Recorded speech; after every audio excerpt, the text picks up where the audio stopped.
शन्नो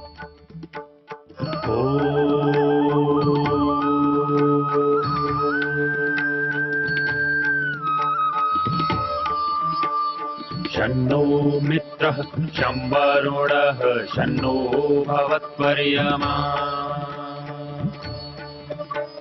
शन्न इन्द्रो बृहस्पतिः शन्नो विष्णुरुक्रमः ॐ शान्ति शान्ति शान्तिः।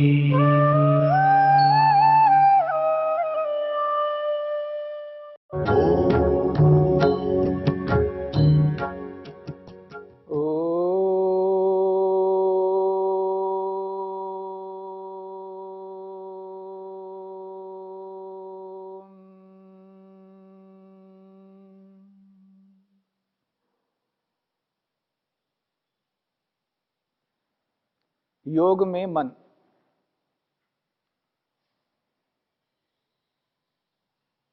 मन की एकाग्र अवस्था में योग होता है। योगाभ्यास एकाग्र होकर के किया जाता है। जिस अवस्था में मन एकाग्र होता है उस अवस्था में विवेक होता है। जिसे विवेक कहते हैं वो विवेक मनुष्य को यथार्थता का बोध कराता है। यानी विवेक का अर्थ है यथार्थता, वास्तविकता, शुद्धता, सत्यता, न्याय से युक्त होना। जहां विवेक है वहां न्याय है, सत्य है, यथार्थता है। और जब विवेक पूर्ण होता है, विवेक परिपूर्ण होता है, उस परिपूर्ण अवस्था को वैराग्य कहते हैं।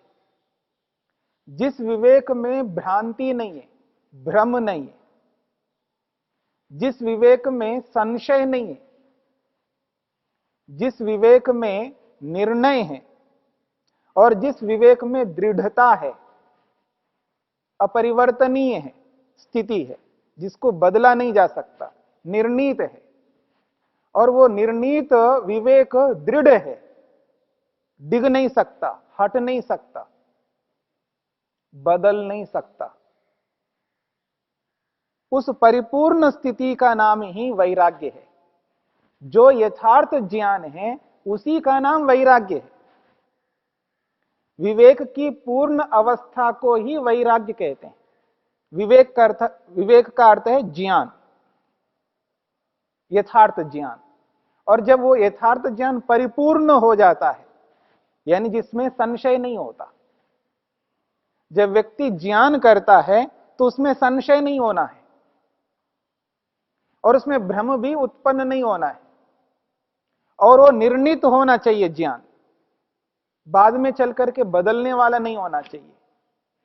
और निर्णीत ज्ञान जब दृढ़ हो जाता है, परिपक्व अवस्था में रहता है, जिसमें बदलाव कभी नहीं हो सकता, उसी स्थिति का नाम है वैराग्य। वैराग्य को ज्ञान की परिपूर्णता के नाम से कहा गया है। महर्षि वेदव्यास ने योग की व्याख्या में ज्ञान की पराकाष्ठा का नाम वैराग्य बताया। ज्ञान की पराकाष्ठा का अर्थ है ज्ञान की परिपूर्णता। जहां ज्ञान परिपूर्ण होता है वहां वैराग्य कहा गया है, जिसमें बदलाव नहीं हो सकता। और जहां वैराग्य है, ज्ञान की परिपूर्णता है, वहां अन्याय नहीं हो सकता। तो कैसे वो अपनी मां को, जन्म देने वाली मां के प्रति अन्याय कर सकता है? जिस व्यक्ति को वैराग्य हुआ हो वह वैराग्यवान व्यक्ति मां को अन्याय कैसे दे सकता है? मां को त्याग करके जा रहा है तो मां को ये लगता है, पिता को ये लगता है, पत्नी को ये लगता है, पति को ये लगता है, भाई बहन या उसके रिश्तेदार में जितने भी लोग हैं, आस पड़ोस के जितने भी लोग हैं, उनको ये लगता है ये व्यक्ति अन्याय कर रहा है। पर वो अन्याय तो नहीं कर सकता। जहां वैराग्य है वहां अन्याय नहीं हो सकता। और वैराग्य का अर्थ घर छोड़ना ही वैराग्य होता हो ऐसा नहीं है, क्योंकि वो घर जो छोड़ रहा है उसके पीछे यदि न्याय है, धर्म है, सत्य है, यथार्थता है, विवेक से परिपूर्ण है, तो वो गलत नहीं हो सकता। यानी एक मां ये चाहेगी, ये इच्छा रखेगी, मेरा बेटा मेरे को ही मां माने और किसी को ना माने। लेकिन जिसको वैराग्य होता है वो अपनी मां को मां तो मानता ही है, लेकिन समस्त मातृशक्ति को, स्त्री जाति को ही वो मां मान रहा है, सबको मान रहा है। बहुत बड़ी बात होती है, ये साधारण बात नहीं है। स्त्री जाति को ही वो मां मान रहा है। ये हर कोई व्यक्ति नहीं कर सकता। जो भाव अपनी मां के प्रति वो उत्पन्न करता है वही भाव समस्त स्त्री जाति के प्रति उत्पन्न करता है, यदि उसे वैराग्य है। यदि वैराग्य नहीं है तो फिर वो वैराग्य न होने के कारण से, वैराग्य हो गया मान करके जो घर छोड़ करके जाता है उसको लौकिक भाषा में कहते भगोड़ा, भाग गया, ये तो भगोड़ा है। अपने कर्तव्यों को न करने की स्थिति में, कर्तव्यों को पूरा करने की स्थिति में कई बार अनेक लोग घर छोड़ करके भाग जाते हैं और वो कहते हैं कि हमें वैराग्य हो गया। वैराग्य हर किसी को नहीं हो सकता। वैराग्य के लिए बहुत ज्ञान चाहिए, जानकारी चाहिए। इसलिए योग कहता है जड़ और चेतन दोनों का पृथक पृथक ज्ञान जिसको होता है, ऐसा ज्ञानवान व्यक्ति को ही वैराग्य हो सकता है। जिसको जानकारी नहीं है, जड़ वस्तु के बारे में बोध नहीं है, संसार का निर्माण कैसा हुआ, संसार की उत्पत्ति किस लिए हुई है, संसार क्या है, जो आज की भाषा में जो भौतिकी शास्त्र है, फिजिक्स है, उसके बारे में आज के फिजिक्स के रूप में उसको भले ही ज्ञान ना हो, लेकिन ज्ञान तो है।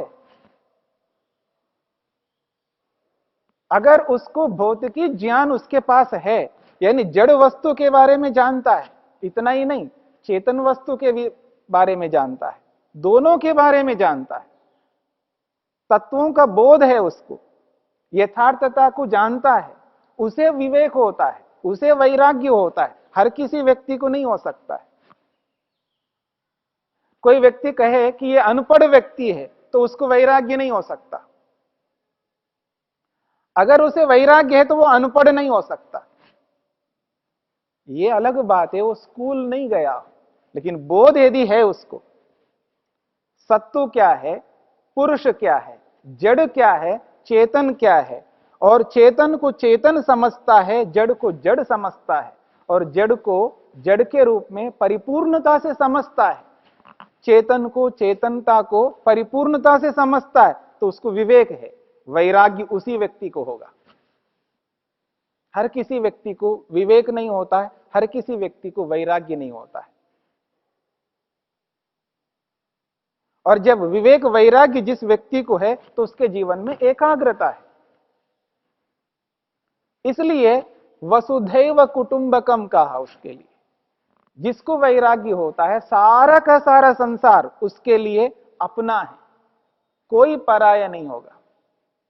यदि पराया है तो सभी उसके लिए पराये है, और अपना है तो सभी उसके लिए अपना है। यानी प्राणी मात्र के साथ एक जैसा व्यवहार करता है, आत्मवत व्यवहार करता है। जैसा अपने आप को स्वयं को अनुभव करता है, वैसे प्राणी मात्र को उसी रूप में अनुभव करता है, और सबके साथ यथा योग्य व्यवहार करता है। जिसके जीवन में वैराग्य है वो व्यक्ति इस स्थिति में रहता है। और ऐसे व्यक्ति के मन में इच्छा नहीं होती है, जिसको हम तृष्णा कहते हैं। वैराग्यवान व्यक्ति के जीवन में तृष्णा नहीं हो सकती है, इच्छा नहीं हो सकती है। इच्छा दो प्रकार से हम करते हैं। एक इच्छा जिसको हमने प्राप्त किया, जिसका उपभोग किया, अपना चुके हैं, उनको दोबारा अपनाना चाहते हैं, दोबारा उपभोग करना चाहते हैं, दोबारा प्रयोग करना चाहते हैं और बार बार करना चाहते हैं। ये एक प्रकार की इच्छा है। दूसरी इच्छा है जिसको हमने प्राप्त नहीं किया, उपभोग नहीं किया, प्रयोग कभी नहीं कर पाए, देखा भी नहीं है, देखा भी नहीं है, सुना मात्र है। ऐसा होता है, ऐसा होता है, ऐसा होता है, सुना है पर देखा नहीं है, प्रत्यक्ष नहीं किया, हमारे सामने हुआ नहीं है, केवल सुना मात्र है।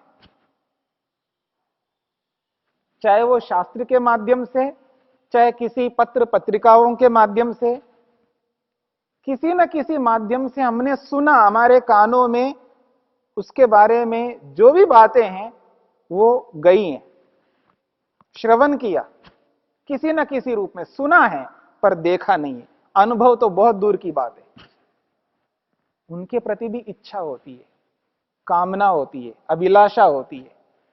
ये जो तृष्णा है, ये तृष्णा, ये अभिलाषा, ये इच्छा वैराग्यवान व्यक्ति के जीवन में कभी नहीं हो सकती। तृष्णा समाप्त होती है, इच्छा ही नहीं रहती है। परमेश्वर के लिए कहा जाता है अकाम। ईश्वर में कोई कामना नहीं है, कोई अभिलाषा नहीं है, कोई इच्छा ही नहीं है। इसका मतलब यह नहीं है कि परमेश्वर में कोई इच्छा ही नहीं होती है। इच्छा आत्मा का स्वरूप है, याद रखना।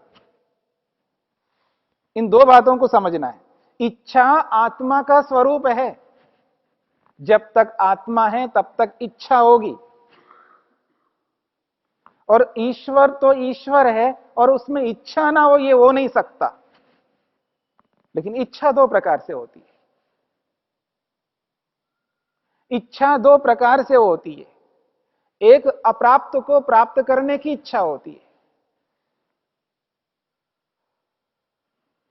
अप्राप्त को प्राप्त करने की इच्छा होती है। अप्राप्त को प्राप्त करने की इच्छा परमेश्वर में नहीं है। जिसे हम ईश्वर कहते हैं, भगवान कहते हैं, जिसने संसार का निर्माण किया है, जिसके कारण से संसार चल रहा है, जिसके कारण से हम सब हैं, ऐसे ईश्वर में अप्राप्त को प्राप्त करने की कोई इच्छा नहीं है। इस विषय में ईश्वर अकाम है, कामना रहते हैं। और जो दूसरी इच्छा है, जो सब कुछ प्राप्त है ईश्वर के लिए, परमेश्वर के लिए सब कुछ प्राप्त है, और आत्माओं के लिए, मनुष्यों के लिए जो प्राप्त नहीं है उनको प्राप्त कराने की इच्छा परमेश्वर में है। जो ईश्वर के पास सब कुछ प्राप्त है, इसलिए उसको स्वयं के लिए प्राप्त करने की कोई आवश्यकता नहीं है। उसको तो पहले से प्राप्त है उसके पास में। किसी भी चीज की कमी नहीं है ईश्वर के पास में, इसलिए अप्राप्त तो है नहीं। इसलिए अप्राप्त को प्राप्त करने की इच्छा ईश्वर में कभी नहीं हो सकती। इस अर्थ में ईश्वर अकाम है। लेकिन ईश्वर को जो भी प्राप्त है, सब कुछ प्राप्त है, लेकिन मनुष्यों के लिए सब कुछ प्राप्त नहीं है। आत्माओं के लिए अप्राप्त बहुत है। ऐसी हम सब आत्माओं के लिए ईश्वर प्राप्त कराना चाहता है, हमें पहुंचाना चाहता है। यह इच्छा ईश्वर में है। यह ईश्वर की बात है। जीवात्मा, हम सब में अप्राप्त को प्राप्त करने की इच्छा है। और यह अप्राप्त को प्राप्त करने की इच्छा कभी हट नहीं सकती, दूर नहीं हो सकती। ये आत्मा का स्वरूप है, आत्मा का स्वभाव है, आत्मा का गुण है, आत्मा का धर्म है। पर अप्राप्त को प्राप्त करने की इच्छा जीवात्मा में है तो भी ये जो संसार में जो कुछ भी प्राप्त किया जा रहा है,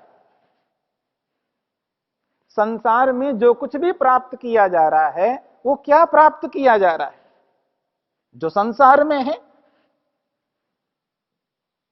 मकान है, गाड़ी है, पैसा है, जमीन है, बहुत कुछ है, सब जानते हैं, जिनके पीछे हम दिन रात लगे रहते हैं, प्रातःकाल उठने से लेकर के रात्रि में सोने तक लगे रहते हैं। इन अप्राप्त वस्तुओं को प्राप्त करने की इच्छा प्राय आप देखेंगे सभी में है। और जो इन अप्राप्त वस्तुओं को प्राप्त करने की इच्छा है, ये योगी में भी है। योगी को भोजन भी चाहिए।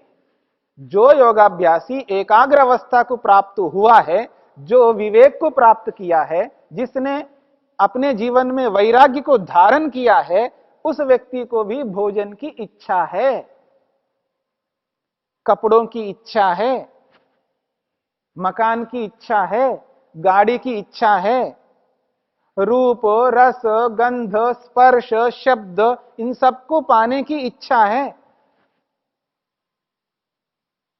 परंतु तृष्णा नहीं है।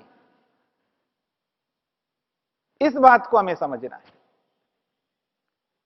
इच्छा का होना एक अलग बात है, तृष्णा का होना एक अलग बात है। इच्छा का अर्थ यहां पर यह है आत्मा का स्वभाव। जिस अर्थ में मैं इच्छा शब्द का प्रयोग कर रहा हूं, वो जो इच्छा है, यह आत्मा का स्वभाव है। आत्मा से वो इच्छा अलग नहीं हो सकता, क्योंकि वो आत्मा का धर्म है।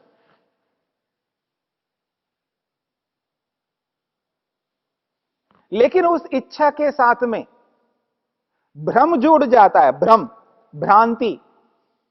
उस इच्छा के साथ में संशय जुड़ जाता है,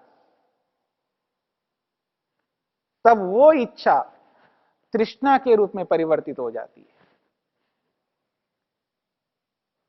जब वो तृष्णा के रूप में परिवर्तित हो जाती है, तब व्यक्ति को दुख होता है, कष्ट होता है, पीड़ा होती है।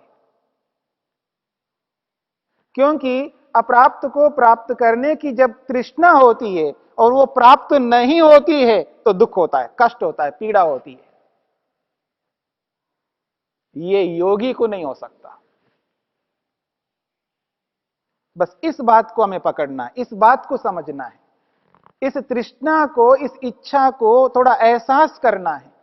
तृष्णा में क्या स्थिति होती है और इच्छा में क्या स्थिति होती है।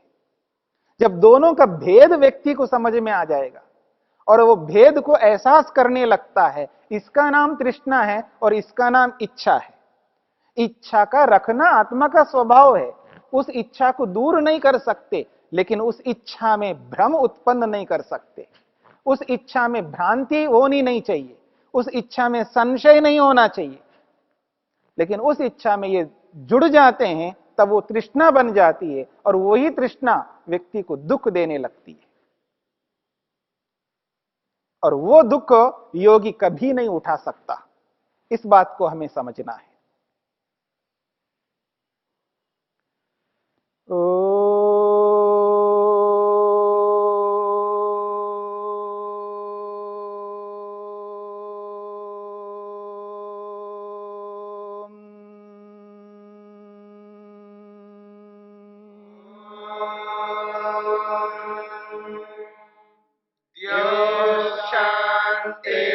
शांतिरंतरिक्षं शांति पृथिवी शांतिरापः शांतिरोषधयः शांतिः वनस्पतयः शांतिर्विश्वे देवा शांतिर्ब्रह्म शांति सर्वं शांति शांतिरेव शांति क्षमा शांतिरेधि। ओम शांति शांति। शांति